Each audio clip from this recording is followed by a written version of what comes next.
Tuliskan di kolom komentar dari kota mana kalian menonton. Semoga yang like dan subscribe channel ini dimudahkan segala urusannya, dilapangkan rezekinya, disehatkan badannya, dan dikabulkan semua hajat dunia akhirat oleh Allah Subhanahu wa Ta'ala. Amin ya Rabbal Alamin. Sekarang, mari kita mulai ceritanya. Debu halus menari di bawah sorot lampu pijar yang redup, menempel pada ukiran kayu jati yang seharusnya megah. Rumah itu, yang dulunya adalah monumen kekayaan, kini terasa seperti museum yang terlupakan. Setiap sudutnya menyimpan aroma apek penyesalan. Di ruang tengah, Bimasena duduk di kursi berlengan usang.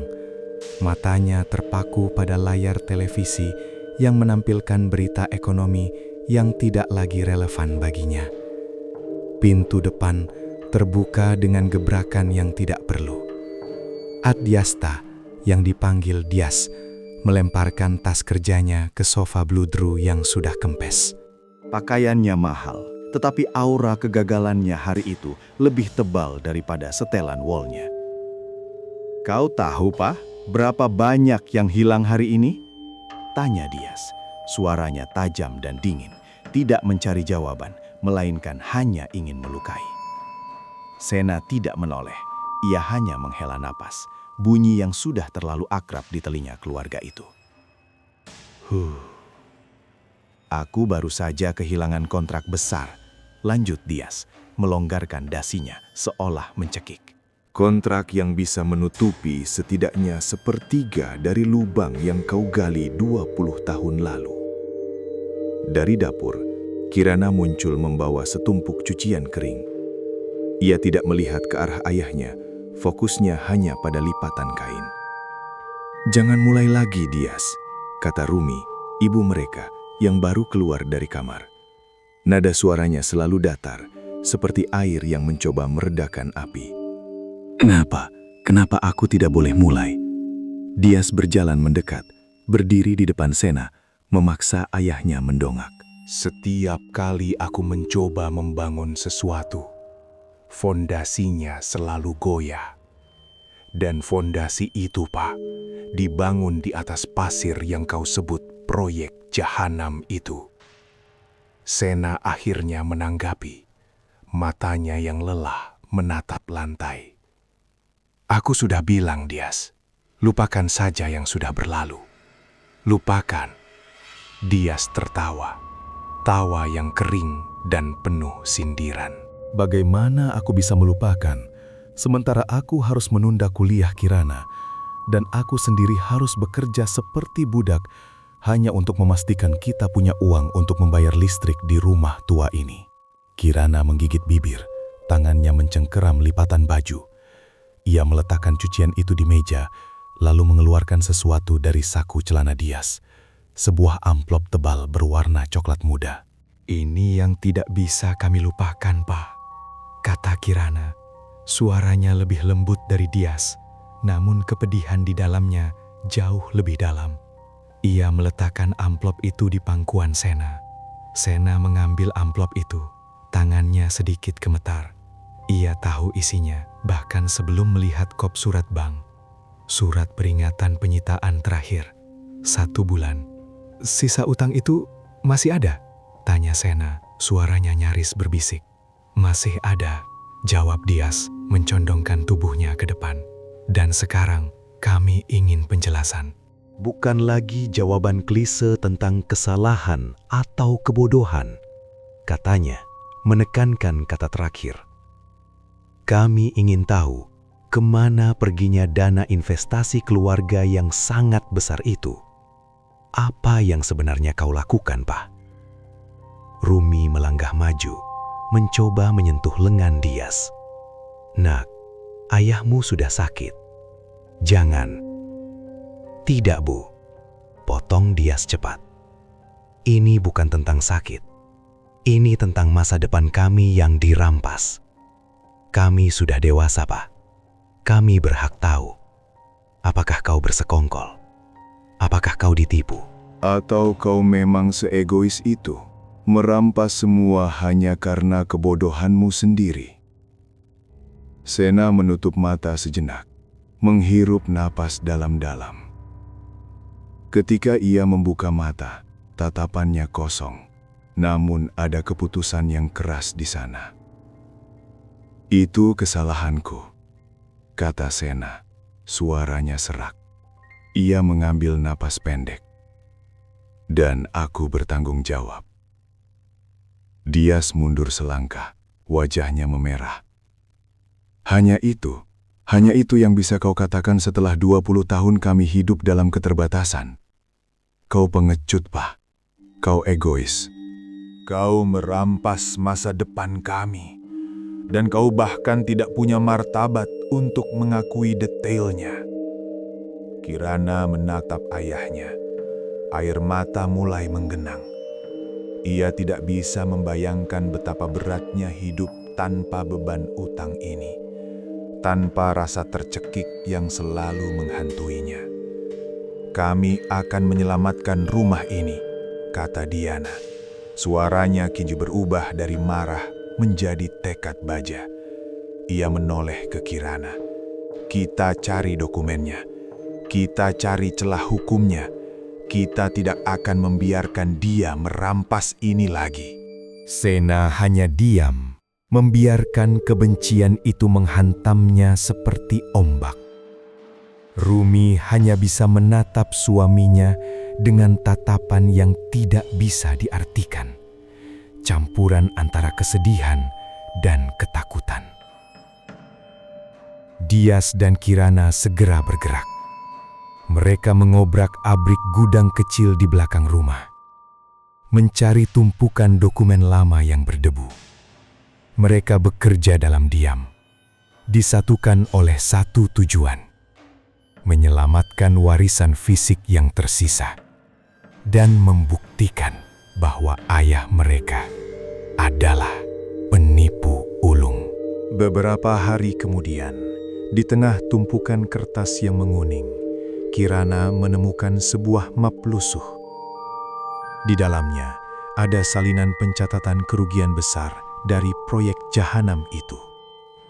Dias, lihat ini, bisik Kirana, jarinya menunjuk ke bagian bawah dokumen. Dias mendekat, membaca cepat. Angka kerugiannya fantastis, membenarkan semua kemarahan mereka. Namun, di kolom tanda tangan, ada yang aneh. Tanda tangan Bimasena ada di sana, tetapi di sampingnya ada tanda tangan lain yang lebih rapi dan formal di bawah stempel Notaris Bayu. Notaris Bayu? Dias mengerutkan kening. Kenapa notaris yang menandatangani kerugian? Bukankah seharusnya hanya tanda tangan ayah? Kirana menggeleng. Dan lihat, di bawah nama Notaris Bayu ada inisial kecil yang samar, R.M. Dias mengambil dokumen itu, matanya menyala. Notaris Bayu yang kini sudah pensiun dan tinggal di kota kecil di Jawa Tengah. Kita pergi sekarang, kata Dias tanpa ragu. Kita akan menemui orang ini. Aku akan membuktikan bahwa ayah berbohong atau bersekongkol dengan pihak luar. Aku akan mendapatkan kebenaran yang selama ini dia sembunyikan. Saat mereka bersiap berangkat, Rumi masuk ke kamar Sena. Sena terbaring di tempat tidur, memegang dadanya. Wajahnya pucat pasi. Kau harus melupakan masa lalu, nak, kata Rumi kepada Dias, suaranya memohon. Jangan cari masalah lagi, biarkan ayahmu tenang. Kami tidak akan tenang, Bu, sampai kami tahu kemana uang itu pergi. Balas Dias dingin. Kami akan kembali. Mereka meninggalkan rumah itu, meninggalkan Sena yang terbaring lemah. Beberapa jam setelah kepergian mereka, Sena dilarikan ke rumah sakit karena serangan jantung ringan.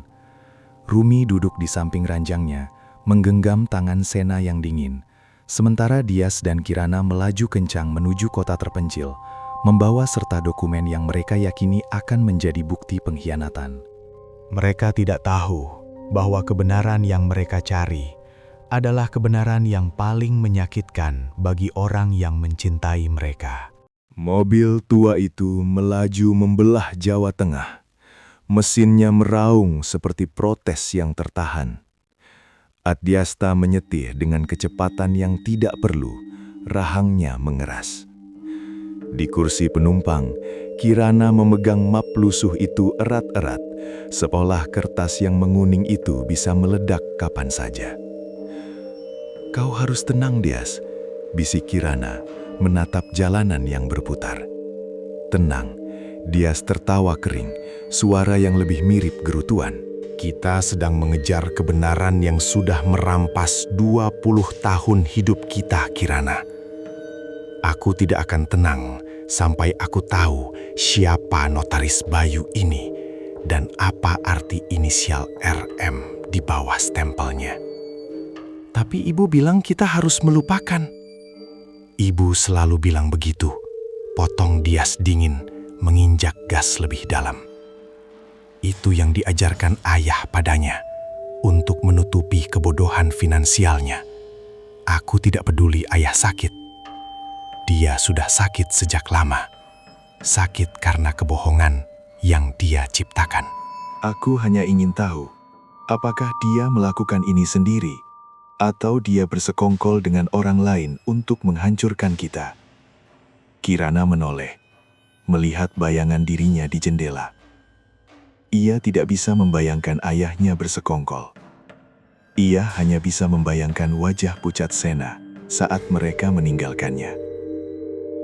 Aku hanya berharap kebenaran ini sepadan dengan perjalanan kita, kata Kirana, suaranya nyaris hilang.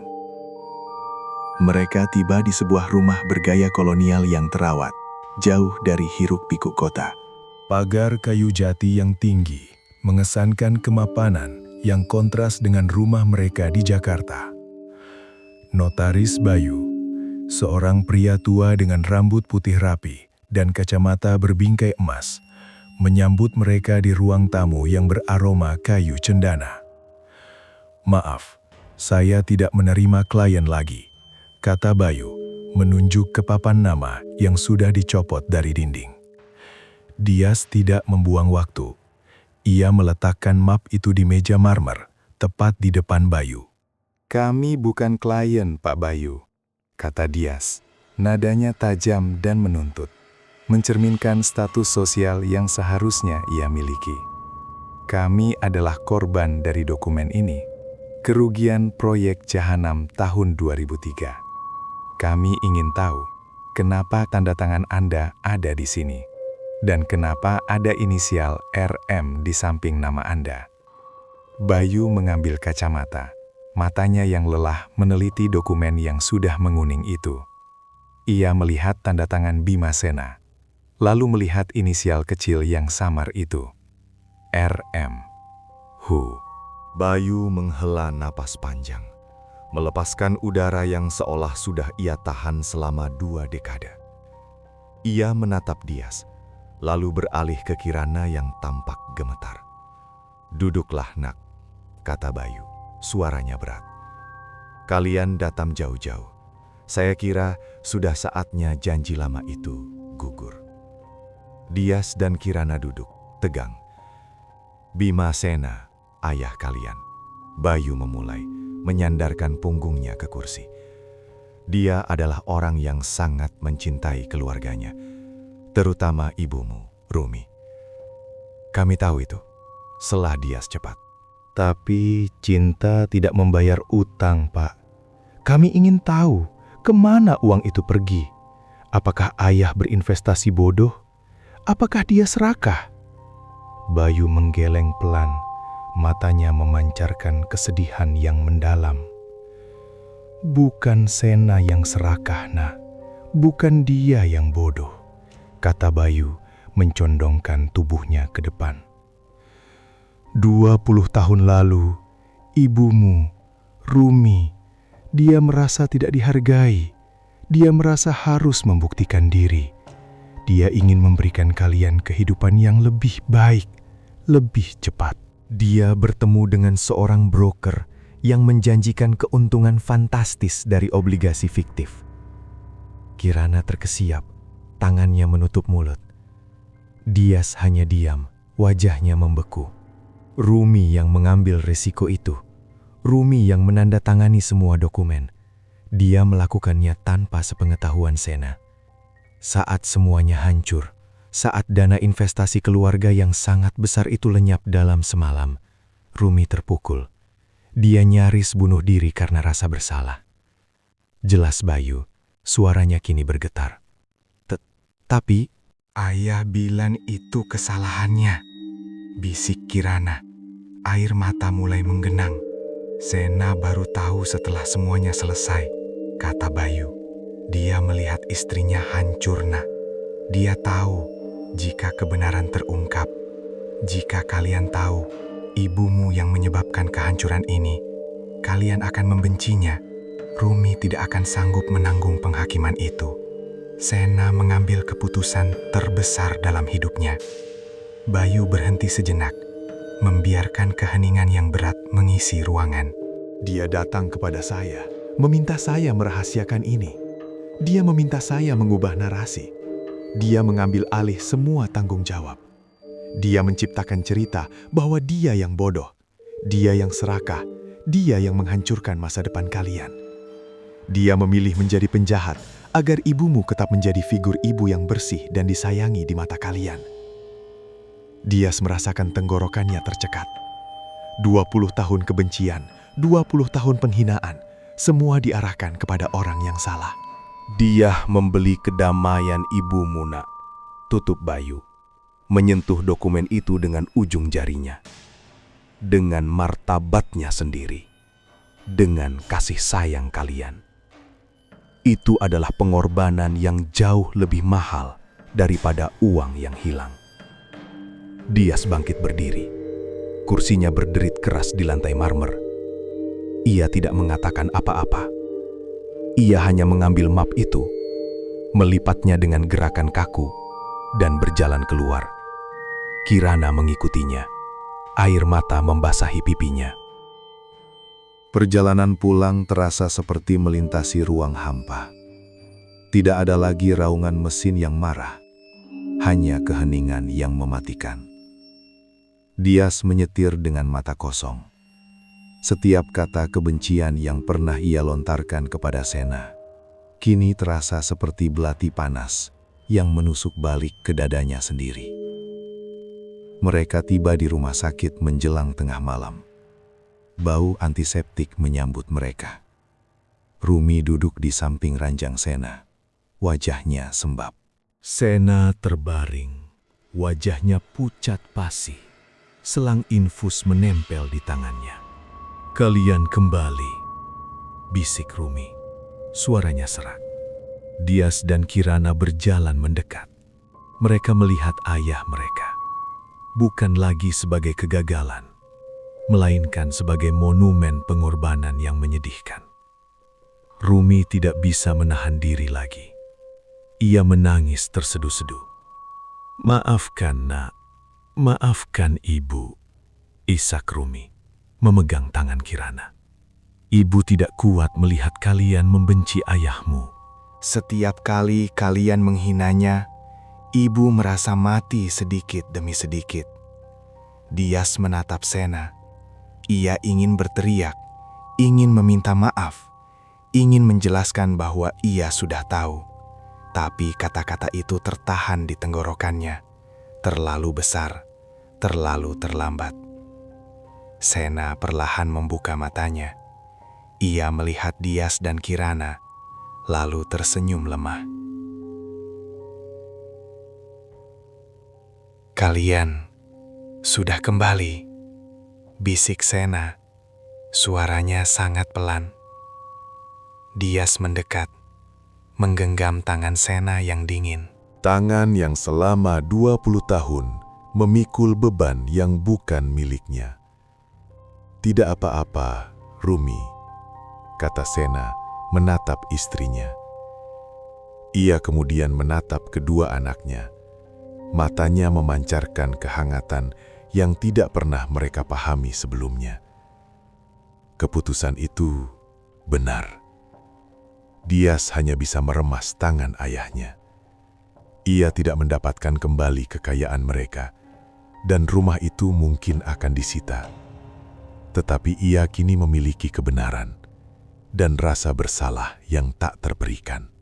Kebencian yang selama ini mereka pupuk ternyata adalah tirai yang diciptakan oleh cinta yang paling murni. Dan kini mereka harus hidup dengan kenyataan bahwa mereka telah menghancurkan orang yang paling mencintai mereka, hanya karena mereka gagal melihat pengorbanan di balik keheningan.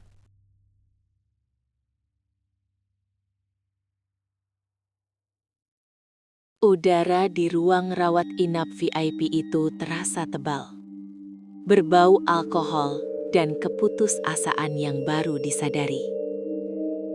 Monitor di samping ranjang Bimasena berdetak pelan. Irama yang kini terasa seperti hitungan mundur bagi Dias dan Kirana. Mereka berdiri di sana. Dua patung yang baru saja dipecahkan dari cangkang kebencian yang mereka pelihara selama 20 tahun. Rumi menarik tangannya dari genggaman Kirana, lalu menutup wajahnya dengan kedua telapak tangan. Bahunya bergetar hebat. Ibu yang seharusnya ada di posisi itu. Isak Rumi, suaranya teredam. Bukan ayahmu. Ibu yang serakah, ibu yang bodoh, ibu yang menghancurkan semuanya. Sena yang terbaring lemah dengan selang infus menempel di punggung tangannya, menggeleng pelan. Gerakan itu hampir tidak terlihat. "Jangan, Rumi," bisik Sena. Suaranya serak seperti pasir. Keputusan itu benar. Dias merasakan tenggorokannya tercekat. Ia masih menggenggam tangan ayahnya yang dingin. Tangan itu terasa rapuh. Tulang-tulang yang selama ini ia anggap sebagai simbol kegagalan, kini ia tahu adalah penopang bagi seluruh keluarga. "Ayah," Dias mencoba bicara, tetapi hanya udara panas yang keluar. Ia menunduk, menatap lantai marmer rumah sakit yang mengkilap. Kirana berjalan mendekat, menyentuh lengan Dias. Matanya merah, tetapi air matanya sudah kering. Ia menatap Sena, mencari jejak kemarahan atau penyesalan, tetapi hanya menemukan ketenangan yang menakutkan. "Kenapa?" "Ayah tidak pernah bilang?" tanya Kirana. Suaranya nyaris tak terdengar. Sena tersenyum tipis, senyum yang tidak mencapai matanya. "Untuk apa?" "Untuk apa?" ulang Dias. Suaranya sedikit meninggi, penuh rasa sakit. Ia melepaskan genggaman tangan Sena, lalu mengepalkan tangannya sendiri. "Agar kami tidak membenci ayah selama ini. Agar kami tahu siapa yang sebenarnya kami hadapi." Rumi tersentak. Tangisnya semakin keras. "Jangan salahkan ayahmu, nak. Salahkan ibu. Ibu yang memintanya." "Ibu tidak sanggup. Ibu tidak sanggup melihat tatapan kalian." Sena menghela napas panjang. "Tidak ada yang perlu disalahkan," katanya. Suaranya kembali tenang. Ia menoleh ke arah Dias, matanya yang cekung menatap tajam. "Kau tahu, Dias, kebencian itu lebih mudah dipikul daripada rasa kasihan. Aku tidak ingin kalian mengasihani ibumu. Aku ingin kalian maju." "Maju kemana?" Kirana memprotes, air mata kembali membasahi pipinya. Kami maju dengan memaki ayah setiap hari. Kami maju dengan menganggap ayah pengecut. Dias berjalan ke jendela, membelakangi ranjang. Ia melihat pantulan dirinya di kaca gelap. Wajah seorang pria yang baru saja menyadari bahwa ia telah menghabiskan separuh hidupnya memuja ilusi dan menghina kebenaran. Rumah itu, kata Dias, suaranya datar. Surat penyitaan itu tinggal 1 bulan. Rumi mengangkat wajahnya, matanya bengkak. Lupakan saja, nak. Biarkan saja. Itu hanya bangunan tua. Bukan hanya bangunan, potong Dias, tanpa menoleh. Itu adalah sisa terakhir dari apa yang ayah korbankan untuk menutupi kebodohan ibu. Dan kami tidak akan membiarkannya hilang begitu saja. Sena terbatuk pelan. Dia segera berbalik, mendekati rancang lagi. Kami akan cari jalan, ayah, kata Dias. Suaranya kini mengandung tekad yang dingin, bukan lagi amarah. Kami akan melunasi sisanya. Kami akan menjual apapun yang tersisa. Kami akan menebus kesalahan kami. Sena menggeleng lagi, kali ini lebih tegas. Tidak perlu. Kalian sudah cukup menderita. Penderitaan kami tidak sebanding dengan apa yang ayah tanggung, balas Kirana. Ia kini memegang tangan Sena yang satunya. Kami akan melakukannya demi ayah. Rumi menatap suaminya, lalu anak-anaknya. Ia melihat api baru di mata Dias, bukan api kemarahan, melainkan api pengabdian yang terlambat. Dias, Kirana. Sena memejamkan mata sejenak, lalu membukanya. Jaga ibumu, itu yang paling penting. Keheningan kembali menyelimuti ruangan.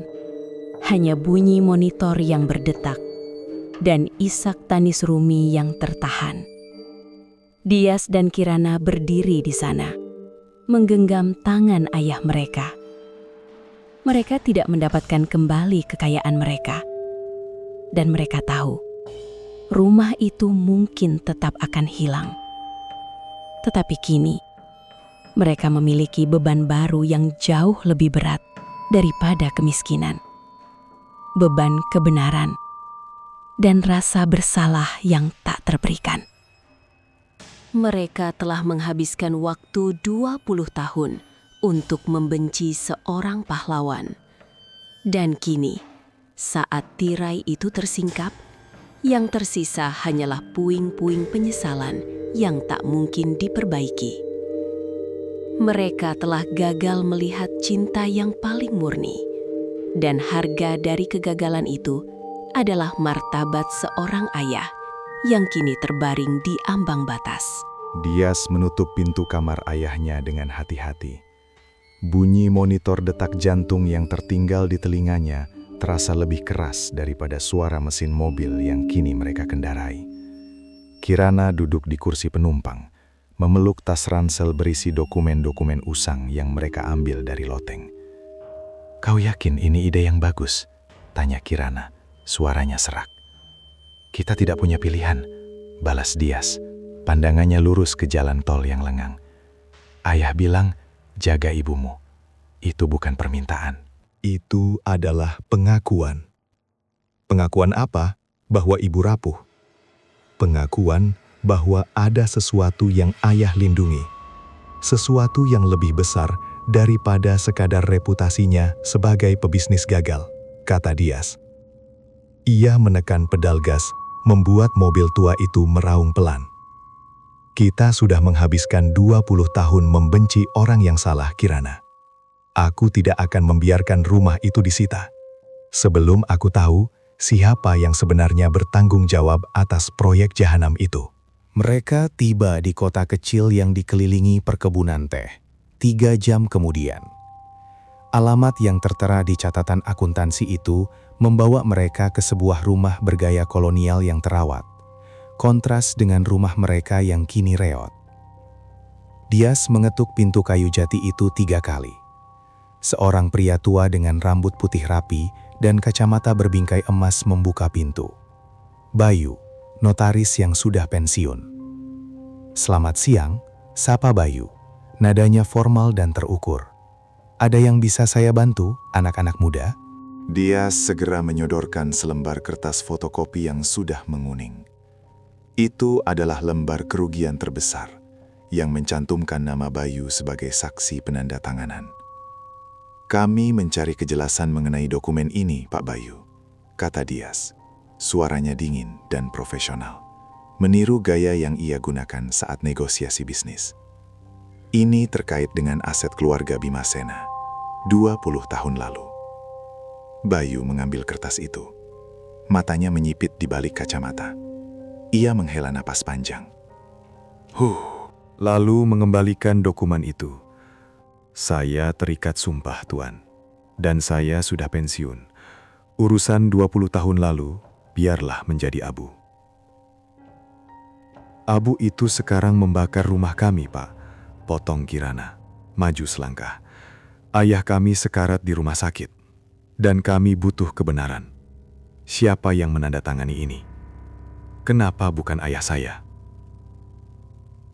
Bayu terdiam. Ia menatap Kirana, lalu Dias. Ia melihat kemarahan yang terkandung dalam mata mereka. Kemarahan yang sudah matang dan siap meledak. "Silahkan masuk," kata Bayu akhirnya, membuka pintu lebih lebar. "Tapi saya peringatkan, kebenaran seringkali lebih menyakitkan daripada kebohongan yang nyaman." Mereka duduk di ruang tamu yang berbau kayu cendana.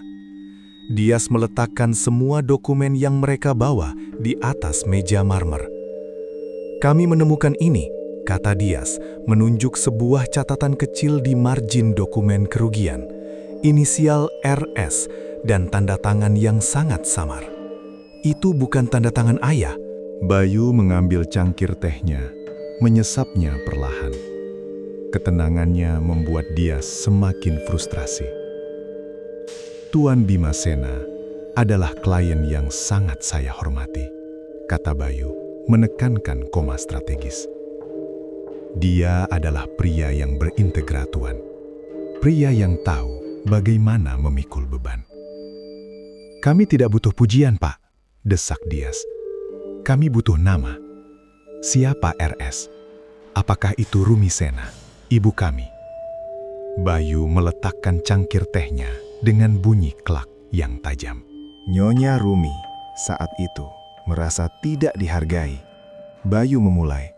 Suaranya kini berubah menjadi narasi yang berat. Dia ingin membuktikan bahwa dia juga bisa berkontribusi, bahwa dia bisa melipat gandakan kekayaan keluarga. Dia mengambil risiko yang sangat besar tanpa sepengetahuan suaminya. Kirana menutup mulutnya dengan tangan. Dias hanya menatap Bayu, rahangnya mengeras. "Obligasi fiktif," lanjut Bayu, matanya menatap jauh ke masa lalu. "Janji keuntungan fantastis dalam waktu singkat." Nyonya Rumi menandatangani semua dokumen, Tuan. Dia yang mengambil keputusan. Dia yang menyerahkan seluruh dana investasi keluarga. Dan dia yang menyaksikan bagaimana semuanya lenyap dalam satu malam. Keheningan menyelimuti ruangan. Hanya suara kipas angin tua yang berputar pelan. "Ayahmu," Bayu melanjutkan. Nadanya kini penuh hormat. "Tuan Bimasena baru tahu setelah semuanya hancur. Nyonya Rumi saat itu sangat terpukul, Tuan." Dia nyaris mengakhiri hidupnya karena rasa bersalah yang tak tertanggungkan. Dias mencengkram tepi meja. "Lalu, kenapa ayah yang disalahkan? Kenapa dia membiarkan kami membencinya selama 20 tahun? Bayu tersenyum tipis. Senyum yang mengandung kesedihan mendalam.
Jadi, dia memutuskan untuk menjadi sosok antagonis dalam cerita ini.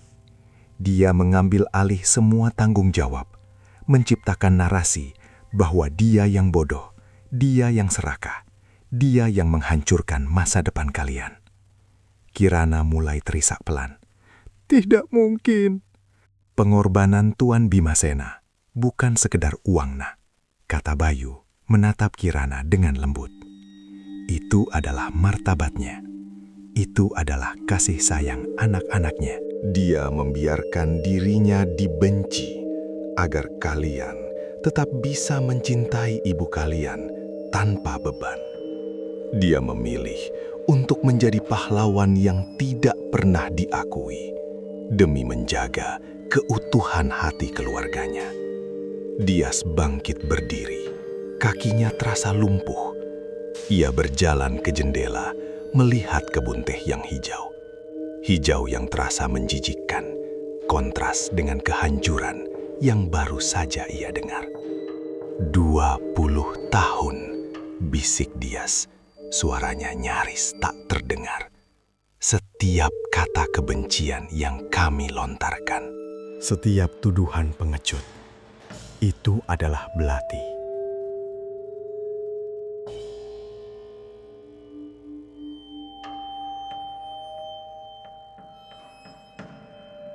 Dia tidak pernah menyesal, kata Bayu, memecah keheningan. Dia hanya meminta saya untuk menjaga rahasia ini sampai dia tiada. Dia ingin Nyonya Rumi hidup dalam kedamaian, meskipun itu berarti dia harus mati dalam kehinaan. Dias tidak menjawab.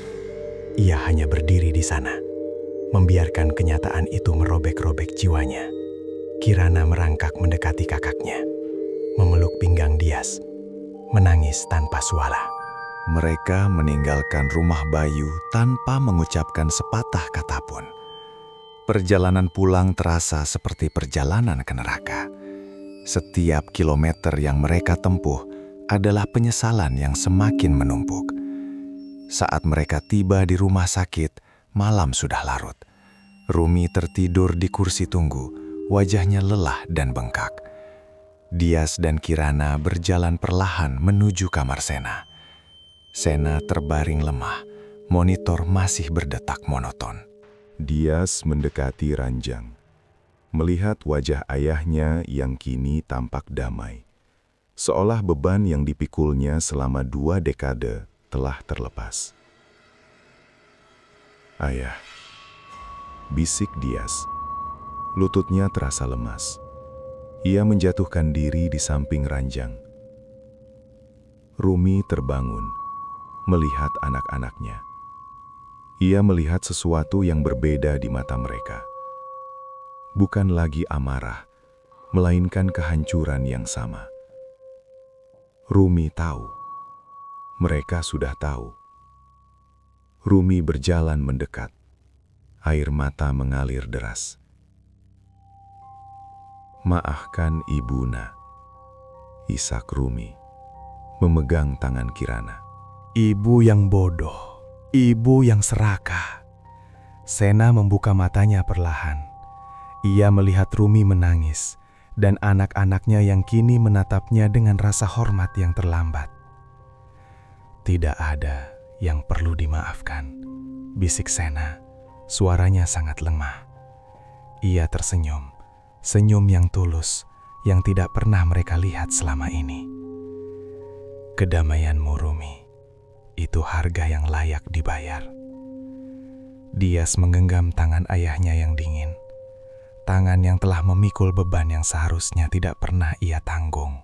Mereka tidak mendapatkan kembali kekayaan mereka, dan rumah itu mungkin tetap akan disita. Tetapi kini, mereka memiliki warisan yang jauh lebih berharga, kebenaran tentang cinta yang paling murni. Mereka telah menghabiskan waktu 20 tahun untuk membenci seorang pahlawan. Dan kini, saat tirai itu tersingkap, yang tersisa hanyalah puing-puing penyesalan yang tak mungkin diperbaiki. Mereka telah gagal melihat cinta yang paling murni, dan harga dari kegagalan itu adalah martabat seorang ayah yang kini terbaring di ambang batas. Janji mereka untuk menebus kesalahan ini terasa terlambat, namun kini cinta dan hormat yang baru ditemukan itu adalah satu-satunya warisan yang tersisa. Keheningan di kamar VIP itu terasa lebih berat daripada 20 tahun kebencian yang baru saja terangkat. Monitor jantung Sena berdetak pelan, irama yang kini terasa seperti hitungan mundur. Dias masih berlutut di samping ranjang, menggenggam tangan ayahnya yang dingin. Kirana berdiri di sisi lain, bahunya bergetar hebat, air mata membasahi kerah bajunya. Rumi duduk di kursi, wajahnya basah dan bengkak, sesekali terisak pelan.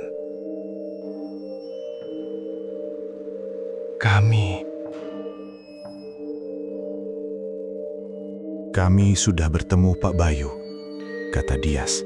Suaranya serak, nyaris tak terdengar.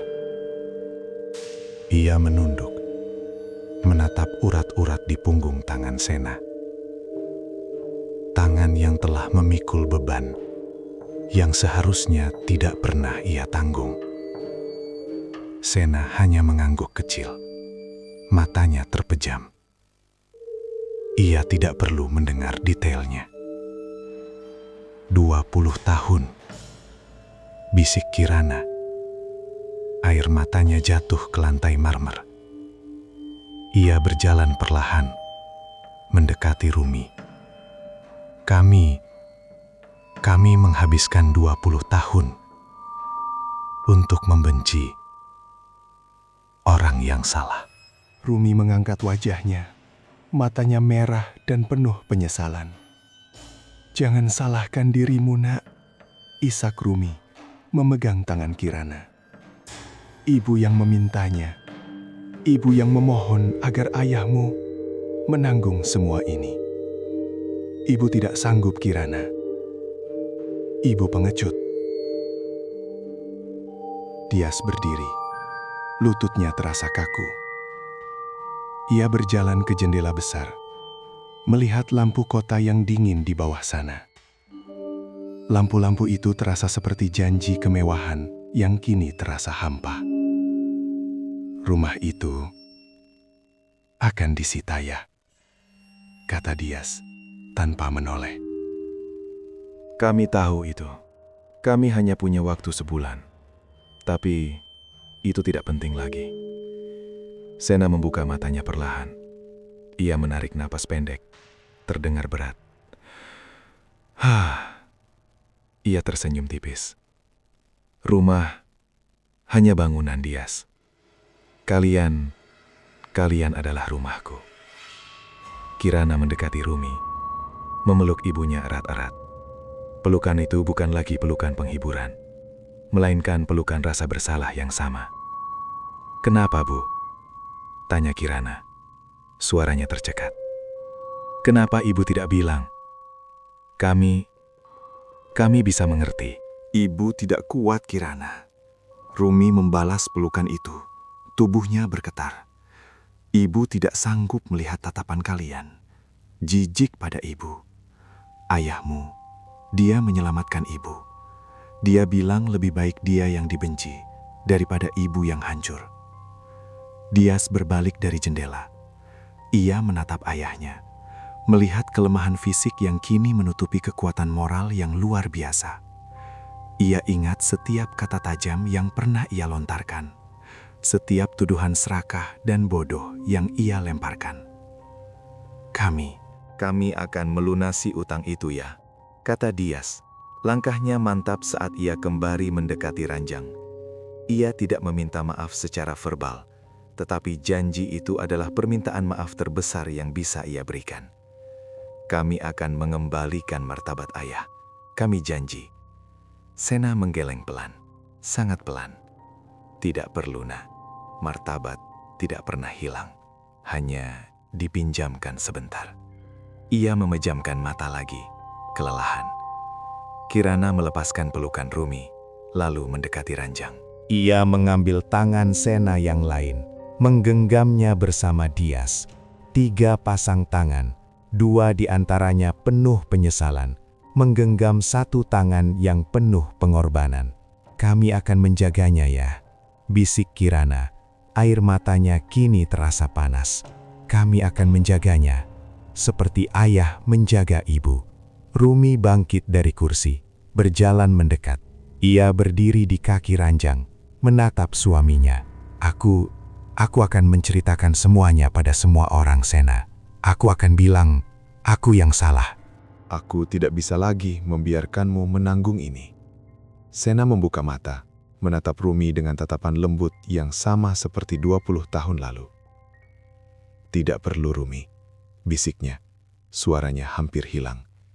"Biarkan saja, cerita ini sudah selesai."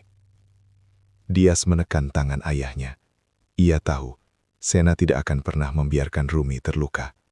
Pengorbanan ini adalah keputusan finalnya, dan mereka harus menghormatinya. Mereka telah menghabiskan waktu 20 tahun untuk membenci seorang pahlawan. Dan kini, saat tirai itu tersingkap, yang tersisa hanyalah puing-puing penyesalan yang tak mungkin diperbaiki. Mereka telah gagal melihat cinta yang paling murni, dan harga dari kegagalan itu adalah martabat seorang ayah yang kini terbaring di ambang batas. Janji mereka untuk menebus kesalahan ini terasa terlambat, namun kini cinta dan hormat yang baru ditemukan itu adalah satu-satunya warisan yang tersisa. Monitor di samping ranjang Bimasena berbunyi pelan, ritmis, menjadi satu-satunya penanda kehidupan yang stabil di ruangan itu. Udara terasa dingin, bukan karena pendingin ruangan, melainkan karena lapisan penyesalan yang tebal. Dias masih berdiri di dekat jendela, punggungnya menghadap ranjang. Ia telah melepaskan genggaman tangan ayahnya, seolah sentuhan itu kini membakar kulitnya dengan rasa bersalah. Rumi duduk di kursi, wajahnya sembab. Namun ada ketenangan yang aneh setelah 20 tahun memikul rahasia. Kirana masih menggenggam tangan Sena. Ibu jarinya mengusap punggung tangan yang kurus itu berulang kali. 1 bulan, kata Dias. Suaranya serak, memecah keheningan. Ia tidak menoleh. Surat bank itu bilang, 1 bulan. Setelah itu, rumah itu disita. Rumi menarik napas panjang, lalu mengembuskannya perlahan. Jangan pikirkan itu, Dias. Biar ibu yang urus. Urus? Dias akhirnya berbalik. Tatapannya tajam, namun bukan diarahkan pada Rumi, melainkan pada lantai marmer rumah sakit yang mengkilap. Ibu sudah urus 20 tahun lalu, Bu. Dan kami hanya bisa menuduh orang yang salah. Kirana menoleh cepat. Matanya memohon agar Dias menghentikan kalimatnya. Ia melepaskan tangan Sena sebentar, lalu berjalan cepat, memegang bahu Rumi. Dias, sudah. Ibu juga korban. Korban dari ketakutan. Korban? Dias tertawa, suara tawa yang kering dan menyakitkan. Ia berjalan mendekati mereka, langkahnya berat. Kami ini yang korban, Kirana, korban kebodohan kami sendiri. Kami melihat ayah bekerja keras, kami melihat ayah menanggung semua cemoohan, dan kami hanya melihat uang yang hilang. Ia berhenti tepat di depan Rumi, menatap mata ibunya yang penuh air mata. Kami menuntut penjelasan, Bu. Kami menuntut kebenaran. Dan saat kebenaran itu disajikan, kami tidak melihatnya. Kami hanya melihat ayah sebagai pengecut, sebagai orang yang serakah. Rumi menggeleng, air matanya menetes. Sena tidak pernah pengecut, nak. Dia hanya terlalu mencintai ibu. Dia tidak ingin kalian membenci ibu. Dan dia membiarkan kami membenci dia, balas Dias dingin. Ia menunjuk ke arah ranjang. Lihat dia sekarang.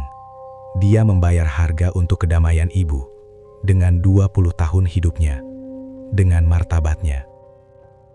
Kirana menggigit bibir bawahnya, menahan isakan. Ia kembali ke sisi ranjang, mengambil tangan Sena lagi. Kami tidak akan membiarkan rumah itu hilang ya. Kami akan menjual apapun yang kami punya. Kami akan menebus ini. Sena yang sedari tadi hanya terbaring diam, perlahan membuka matanya. Matanya tampak keruh, namun tatapannya masih lembut. Ia berusaha mengangkat tangannya, tetapi terlalu lemah. "Tidak perlu, nak," bisik Sena. Suaranya nyaris tak terdengar, diselingi bunyi bip monitor. "Rumah hanya bangunan. Kalian sudah kembali. Itu yang paling penting." Dias menunduk, tidak sanggup menatap mata ayahnya. Ia merasa seperti anak kecil yang baru saja menghancurkan mainan kesayangan orang tuanya. "Kami tidak pantas mendapatkan ini ya," kata Dias. Suaranya kini lebih rendah, penuh penyesalan. "Kami tidak pantas mendapatkan pengorbanan sebesar ini. Kami hanya tahu cara menuntut, bukan cara menghargai." Rumi bangkit, berjalan ke sisi ranjang yang kosong. Ia meraih tangan Sena yang satunya, menggenggamnya erat. "Aku akan bicara pada Bayu, Sena. Aku akan membatalkan semua perjanjian kerahasiaan. Aku akan bilang pada semua orang bahwa aku yang salah. Aku tidak bisa lagi membiarkanmu menanggung ini, Sena. Aku tidak bisa." Sena tersenyum tipis. Senyum yang sama yang ia berikan 20 tahun lalu saat ia memutuskan untuk memikul beban itu sendirian. "Biarkan saja, Rumi," kata Sena. Suaranya melemah lagi. "Cerita ini sudah selesai. Kalian sudah tahu. Itu cukup." Dias menghela napas, lalu mengeluarkan ponselnya. Ia menatap layar, mencari kontak Bayu, notaris tua itu. "Tidak ya," kata Dias. Nadanya kini tegas. Bukan lagi karena amarah, melainkan karena tekad.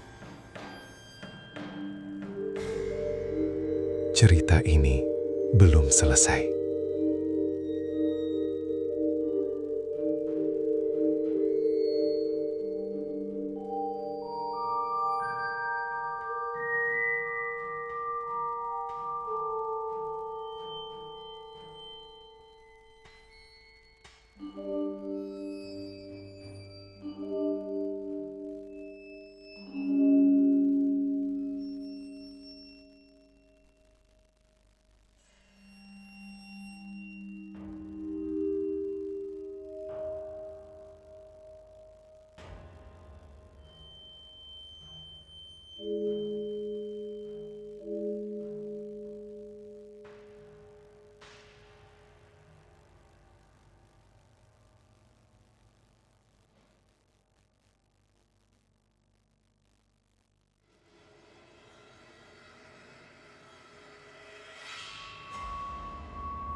Aku akan mencari tahu bagaimana cara membatalkan penyitaan itu.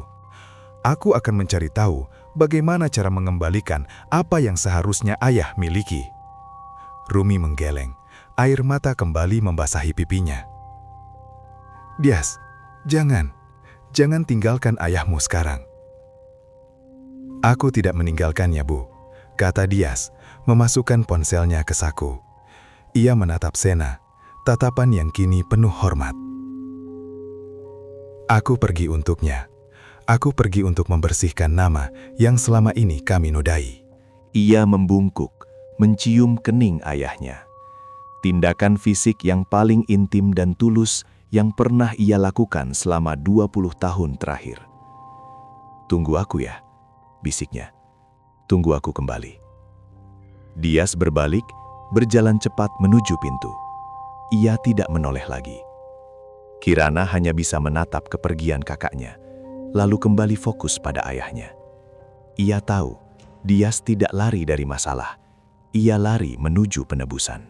Mereka telah menghabiskan waktu 20 tahun untuk membenci seorang pahlawan. Dan kini, saat tirai itu tersingkap, yang tersisa hanyalah puing-puing penyesalan yang tak mungkin diperbaiki. Mereka telah gagal melihat cinta yang paling murni, dan harga dari kegagalan itu adalah martabat seorang ayah yang kini terbaring di ambang batas. Janji mereka untuk menebus kesalahan ini terasa terlambat, namun kini cinta dan hormat yang baru ditemukan itu adalah satu-satunya warisan yang tersisa.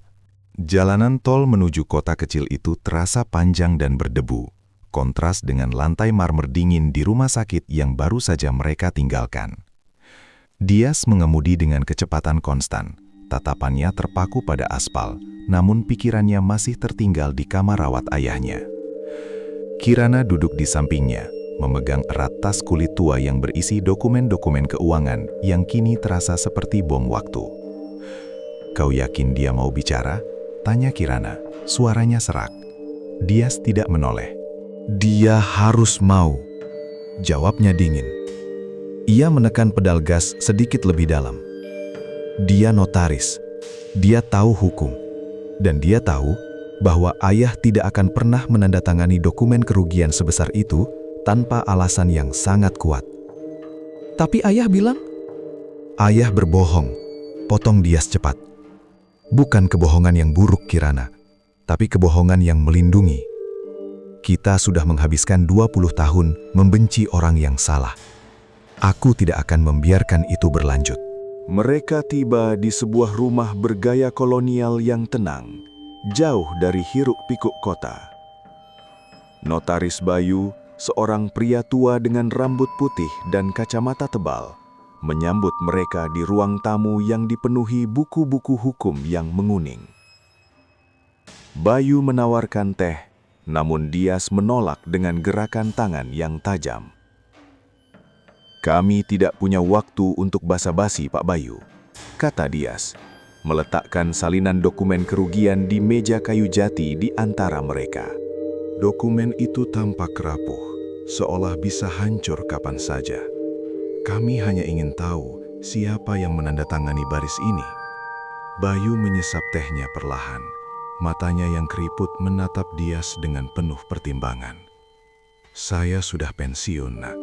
Dan saya terikat janji kerahasiaan, terutama janji pada Sena. Janji kerahasiaan yang membuat keluarga kami hancur." Kirana maju sedikit, tangannya mengepal di sisi tubuhnya. "Kami kehilangan segalanya, Pak Bayu. Dan ayah kami, dia sekarat di rumah sakit. Kami hanya butuh kebenaran." Bayu menghela napas panjang. Udara yang keluar dari paru-parunya terdengar berat. Ia mengambil dokumen itu, membalik-baliknya dengan hati-hati. Jari telunjuknya yang kurus berhenti pada bagian tanda tangan yang kabur. "Sena meminta saya untuk tidak pernah mengungkapkannya," kata Bayu. Suaranya rendah dan berwibawa. Dia bilang, biarkan saja anak-anaknya membencinya. Itu lebih mudah, katanya, daripada melihat mereka membenci ibu mereka. Dias membeku. Ia mencondongkan tubuh ke depan. Matanya menyipit. "Apa maksud Anda?" Bayu menunjuk pada sebuah inisial yang tertera samar di sudut dokumen. di samping tanda tangan notaris. "Lihat ini, Nak. Ini bukan inisial Sena. Ini inisial R. Rumi." Udara di ruangan itu terasa menipis. Kirana terhuyung mundur selangkah, menabrak sandaran kursi.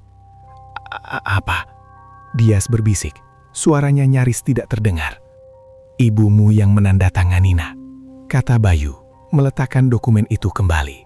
Ia menatap Dias lurus, tanpa belas kasihan. 20 tahun lalu, ibumu merasa tidak dihargai. Dia ingin membuktikan diri. Dia ingin memberikan kejutan finansial yang besar pada Sena. Dia berinvestasi pada obligasi fiktif yang menjanjikan keuntungan fantastis dalam 3 bulan. Bayu berhenti sejenak, membiarkan fakta itu meresap. Sena baru tahu setelah semuanya lenyap. Setelah ibumu menandatangani semua pelepasan aset. Rumi saat itu, dia nyaris bunuh diri karena rasa bersalah. Dia tidak sanggup menghadapi kalian. Dia tidak sanggup melihat tatapan kecewa dari anak-anaknya. Dias menggeleng, kaku. "Tidak, ayah bilang itu keserakahannya, itu kebodohannya. Itu adalah pengorbanan terbesarnya," koreksi Bayu, nadanya tegas. "Sena tahu, jika kebenaran terungkap, kalian akan membenci ibumu seumur hidup. Dia tahu Rumi tidak akan sanggup menanggungnya. Jadi, dia mengambil alih semua tanggung jawab. Dia menciptakan narasi bahwa dia yang serakah, dia yang bodoh." Dia membiarkan kalian membencinya, asalkan ibumu bisa tetap menjadi figur ibu yang bersih dan disayangi. Kirana terisak pelan, menutup mulutnya dengan kedua tangan. Air mata mengalir deras di pipinya. "Dia membayar harga yang sangat mahal, Nak," lanjut Bayu, suaranya kini lebih lembut. "Bukan hanya uang, tapi martabatnya, kasih sayang kalian.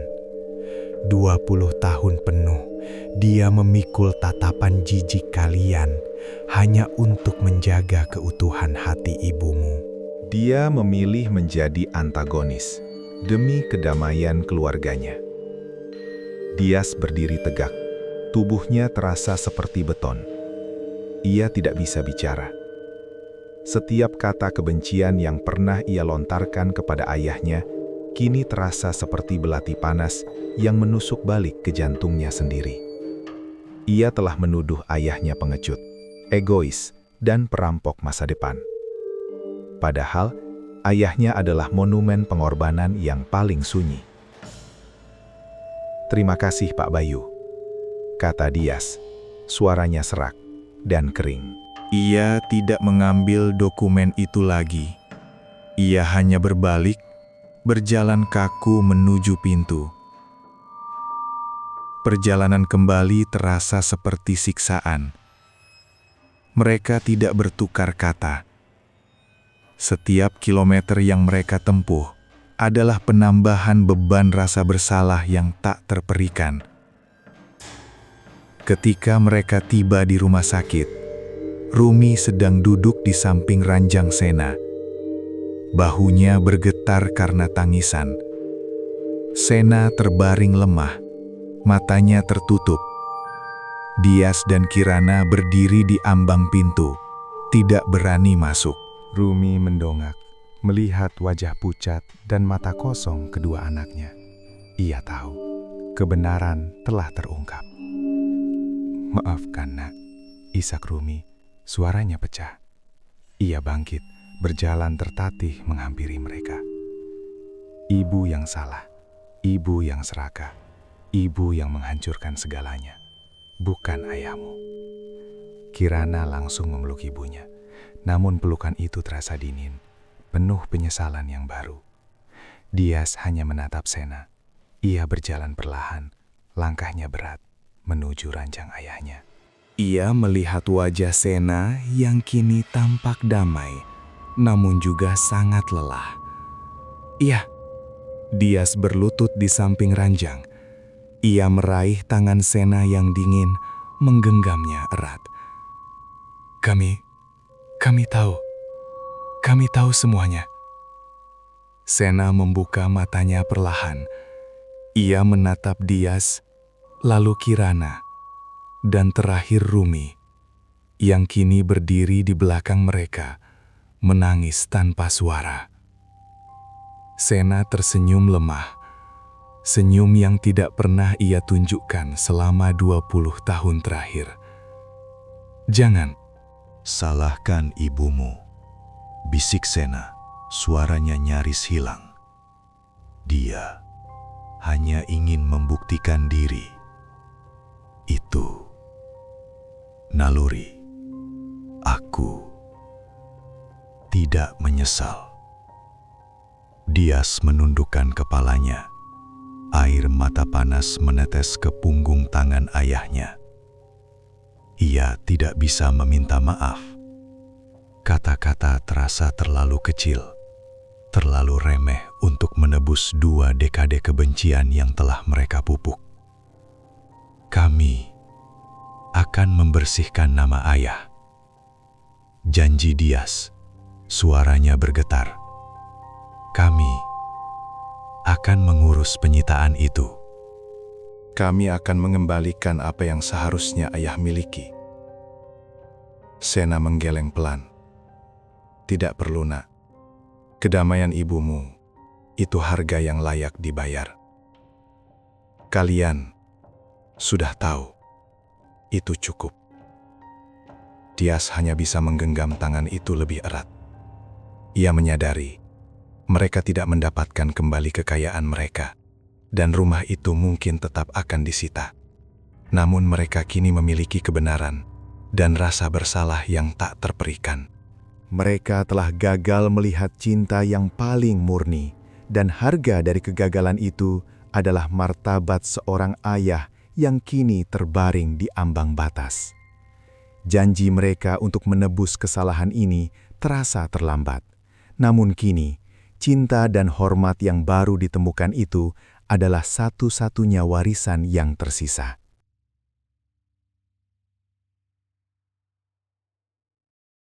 Cahaya pagi di ruang perawatan VIP itu terasa dingin, memantul dari lantai marmer putih yang steril. Bau antiseptik bercampur samar dengan aroma kopi yang dibawa perawat. Di sudut ruangan, Kirana masih memeluk Rumi, namun pelukan itu kaku, seperti 2 patung yang dipaksa bersentuhan. Dias masih berlutut di samping ranjang, menggenggam tangan Sena yang kini terasa sedikit lebih hangat. Ia tidak menangis lagi, hanya menatap garis-garis halus di punggung tangan ayahnya. Garis yang selama 20 tahun ia anggap sebagai peta kegagalan. Kami sudah tahu, Bu, kata Kirana. Suaranya serak memecah keheningan. Ia melepaskan Rumi perlahan, mundur selangkah. Kami tahu ayah tidak serakah. Kami tahu ayah melindungi ibu. Rumi tersentak. Wajahnya yang sembab kini dipenuhi rasa malu yang tak terperikan. Ia menunduk, menatap ujung sandal rumah sakitnya. Ibu tidak pantas, bisik Rumi. Nadanya seperti orang asing yang berbicara tentang dirinya sendiri. Ibu tidak pantas mendapatkan pengorbanan sebesar ini. Ibu yang menghancurkan. Ibu yang ingin membuktikan diri. Dan ayahmu, dia membiarkan dirinya dihina. Dias berdiri tegak, melepaskan tangan Sena. Ia berjalan ke jendela, membelakangi mereka. Di luar, lalu lintas kota mulai menderu. Kontras dengan keheningan mematikan di dalam ruangan. 20 tahun ya, kata Dias, tanpa menoleh. Suaranya rendah, namun setiap kata terasa seperti batu yang dilempar ke permukaan air. Kami membiarkan ayah menanggungnya sendiri. Setiap cemoohan, setiap tatapan jijik, kami memberikannya tanpa ragu. Sena membuka matanya lagi, menatap punggung Dias. Ia tersenyum tipis, senyum yang tidak mencapai matanya. Jangan bicara lagi soal itu, bisik Sena, sangat pelan. Ia mencoba mengangkat tangannya, namun gagal. Kalian Sudah tahu, itu cukup. Kirana berjalan mendekat, mengambil kursi plastik, dan meletakkannya di samping ranjang. Ia duduk, menatap Sena dengan mata yang kini dipenuhi rasa hormat yang menyakitkan. Kami akan mencoba bicara dengan Bang ya, kata Kirana, menggigit bibir bawahnya. Mungkin ada celah. Mungkin kami bisa menunda penyitaan itu. Kami akan menjual apapun yang tersisa. Sena menggeleng pelan. Tidak ada yang tersisa, nak. Dan surat dari bank itu akan datang hari ini. Katanya, suaranya melemah. Aku sudah tahu. Dias berbalik dari jendela. Ia berjalan ke meja kecil, mengambil gelas air, dan membantu Sena minum seteguk. Gerakannya kini penuh kehati-hatian, sebuah ritual pelayanan yang baru ia pelajari. Kami tidak bisa menghentikannya. Tidak lagi, kata Dias, merapikan selimut tipis di kaki Sena. Kami sudah melihat dokumennya. Utang itu terlalu besar, dan kami terlambat. Rumi terseduh, menutup mulutnya dengan kedua tangan. Rumah itu kenangan kita. Rumah itu hanya bata dan semen, Rumi. Potong Sena, nadanya sedikit lebih tegas meski lemah. Ia menoleh ke arah istrinya. Kalian di sini. Kalian bersama. Itu yang penting. Dias menatap Rumi. Ia melihat ibunya yang selama ini ia anggap sebagai korban pasif dari kebodohan ayahnya, kini terungkap sebagai arsitek kehancuran yang rapuh. Dan ia melihat ayahnya, yang ia anggap pengecut, kini terbukti sebagai benteng yang rela hancur demi melindungi fondasi keluarganya. Kami akan mencari tempat baru, kata Dias. Suaranya kini terdengar seperti seorang pemimpin yang baru dilantik, namun dengan beban yang jauh lebih berat. Kami akan mulai dari nol, tapi kali ini kami akan melakukannya dengan ayah. Sena memejamkan mata, seolah kata-kata itu memberinya izin untuk beristirahat. Aku lelah, nak, bisiknya, tapi Aku tidak menyesal. Kirana meraih tangan Sena yang lain, menggenggamnya bersama Dias. Mereka duduk di sana, dua anak yang baru saja kehilangan segalanya, namun mendapatkan kembali sesuatu yang jauh lebih berharga dan menyakitkan, kebenaran. Rumi berjalan perlahan, mendekati ranjang. Ia berdiri di antara kedua anaknya, menatap suaminya. Ia tidak berani menyentuh Sena, hanya menatap wajah yang telah menanggung dosa-dosanya selama 2 dekade. Maafkan aku, Sena, bisik Rumi. Air matanya menetes ke spray putih. Sena tidak menjawab. Napasnya melambat, teratur. Ia hanya tersenyum. Senyum yang akhirnya terasa tulus dan damai. Dias dan Kirana tahu, mereka tidak akan pernah bisa menebus 20 tahun kebencian yang mereka berikan. Mereka tidak bisa mengembalikan martabat yang telah mereka rampas. Mereka hanya bisa duduk di sana, menyaksikan ayah mereka beristirahat, membiarkan rasa bersalah itu menjadi warisan baru mereka. Mereka telah menukar kekayaan materi dengan kebenaran yang menghancurkan. Dan kini, di tengah kehancuran finansial yang tak terhindarkan, mereka menyadari bahwa cinta sejati bukanlah tentang apa yang didapatkan, melainkan tentang apa yang rela dikorbankan tanpa pernah menuntut pengakuan. Dan pengorbanan itu kini adalah satu-satunya hal yang tersisa di ruangan dingin ini.